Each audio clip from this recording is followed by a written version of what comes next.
Hello সবাইকে। আমরা গত ভিডিওতে জেনেছিলাম ফেসবুক অ্যাডস কি এবং এটি কিভাবে কাজ করে।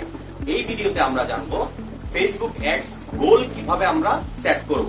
অর্থাৎ আমি যে অ্যাড দিব সেই অ্যাড ক্যাম্পেইনটার আমি আসলে গোলটা কিভাবে ডিফাইন করব, যে আমার কোন ধরনের রেজাল্ট প্রয়োজন বা আমার কোন ধরনের রেজাল্ট লাগবে, এই জিনিসটা অনুমান করার পরেই আমরা আসলে এই জিনিসটা ডিফাইন করতে পারি। সর্বপ্রথমে আমাদের দেখতে হবে, আমাদের বুঝতে হবে যে আমরা আসলে অ্যাড থেকে কি চাইছি।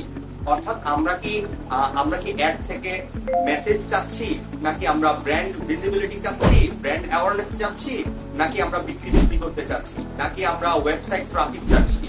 আমরা কি এই জিনিসগুলো আমাদেরকে বুঝতে হবে এবং তার মাধ্যমেই আমরা অ্যাডের প্রত্যেকটা জিনিস ধাপে ধাপে বুঝতে পারবো। আমি যদি একটা এক্সাম্পল দিয়ে বলি, আমাদের যদি মেসেজের দরকার হয়, সো আমরা মেসেজ ক্যাম্পেইনে চলে যাব। মেসেজ ক্যাম্পেইনে যাওয়ার পর আমরা সেই অনুযায়ী আমাদের ডিটেইল টার্গেট সিলেক্ট করব, টার্গেট অডিয়েন্স সিলেক্ট করব এবং সেই হিসাবে আমরা একটা দিব। আমরা রেজাল্ট হিসেবে আমরা অবশ্যই তখন মেসেজই পাবো আমাদের পেজে। আমরা তখন কখনোই আমরা পেজে লাইক পাবো না। আমরা যদি লাইকের জন্য ক্যাম্পেইন ছাড়ি তাহলে আমরা কখনো মেসেজ পাবো না। সো অনেকেরই একটা ভুল ধারণা থাকতে পারে যে অ্যাড দিলেই আসলে সবকিছু একসাথে পেয়ে যাব, এমন আসলে হয় না।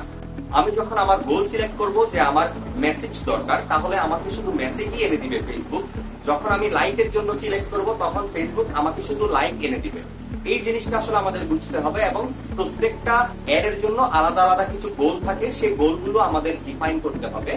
সো এইগুলো যদি আমরা ফলো করি তাহলে আমরা আমাদের অ্যাডের জন্য শর্ট টার্ম গোল এবং লং টার্ম গোলগুলো ভালো করে সেট করতে পারবো, যে আমরা এই মুহূর্তে কোন অ্যাডটা দিতে চাচ্ছি এবং পরবর্তীতে কোন অ্যাডটা দিলে আমাদের লং টার্মের রেজাল্ট ভালো হবে। সো এই জিনিসগুলো আমরা আশা করি ভালোভাবেই করতে পারবো। সো দেখা হবে পরবর্তী কোনো ভিডিওতে।